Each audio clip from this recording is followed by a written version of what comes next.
You're sitting on a train, or in traffic, or walking through a grocery store, and you look around at the woman in the checkout line, the man with the bad posture scrolling his phone, the kid staring out a car window, and it hits you.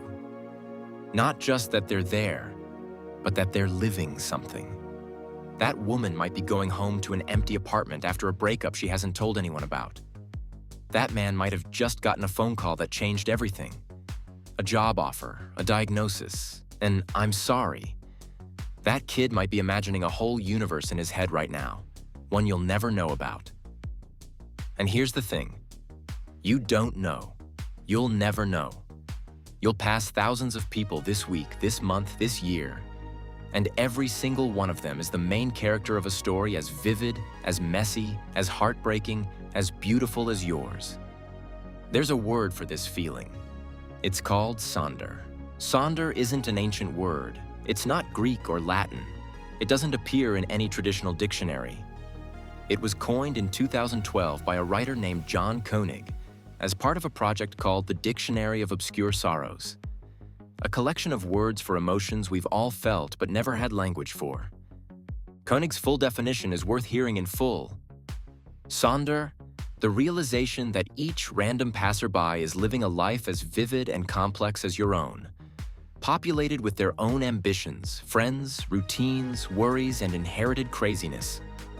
An epic story that continues invisibly around you like an anthill spreading deep underground, with elaborate passageways to thousands of other lives that you'll never know existed.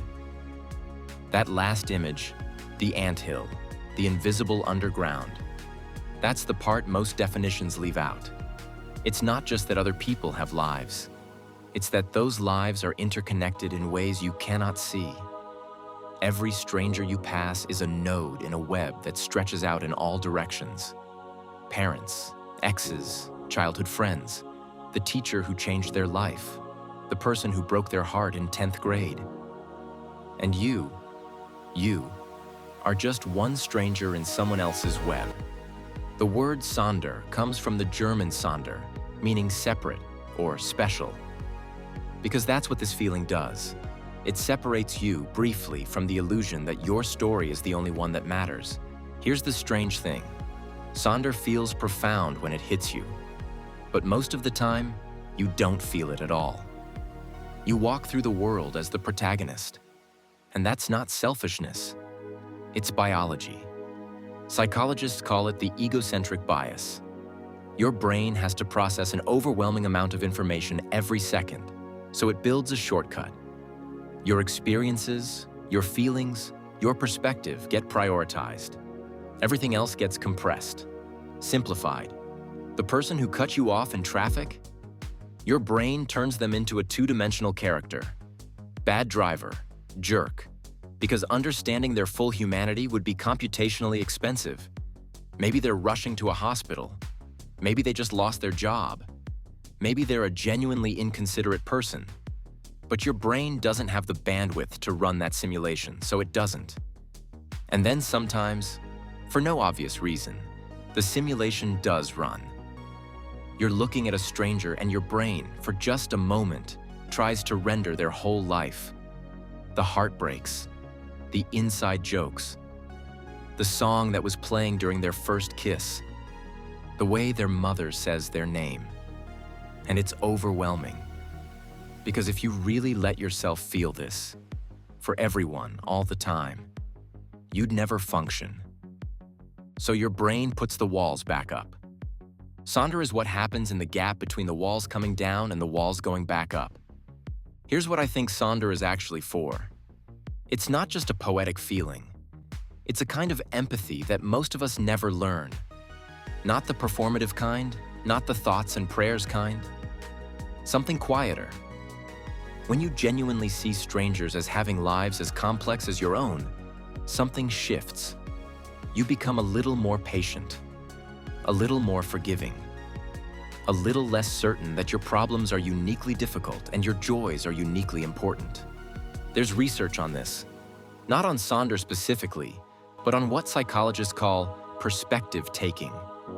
Studies show that when people actively imagine the inner experience of someone different from them, Their empathy increases measurably. Their cortisol, stress hormone, drops. Their sense of social connection rises. Sonder is perspective-taking, but passive. You're not trying to empathize, it just happens. Your brain runs the simulation without asking permission. And when it does, even for a few seconds, the world feels a little less lonely.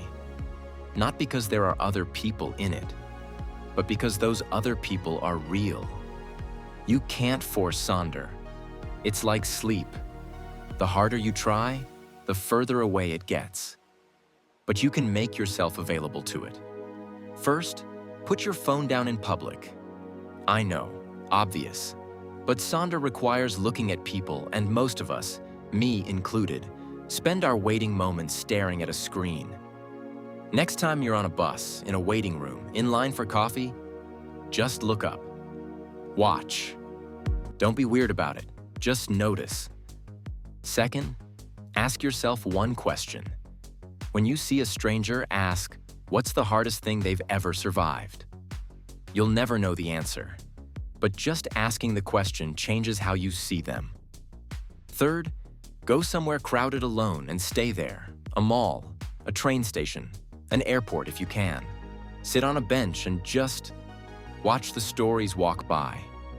Airports are especially good for this. Everyone is in transition, carrying luggage and goodbyes and anticipation. You can feel the weight of thousands of unfolding lives. And when the feeling comes, that quiet, overwhelming recognition, don't push it away. Don't reach for your phone. Just sit in it. Let yourself be small for a moment. Let yourself be one life among billions. That's not depressing. That's the most honest thing there is. Here's the thing about Sonder that gets me. You are someone else's stranger, right now. Someone has passed you on a street, sat across from you on a train, stood behind you in a grocery line, and they have no idea what you're carrying. The thing you're worried about right now, the person you miss, the dream you're afraid to say out loud. You are a complete, vivid, unrepeatable story in someone else's background. And if that's true for you, it's true for everyone you see. There's a reason this word resonates with so many people. Over 130,000 people search for it every month. This made-up word from an obscure dictionary project. Because deep down, we want to be reminded that other people are real, that the world is bigger than our own heads, that we are connected in ways we cannot see and will never fully understand. Life is short, and most of the stories around you will never be told to you. Spread love anyway. Think about it.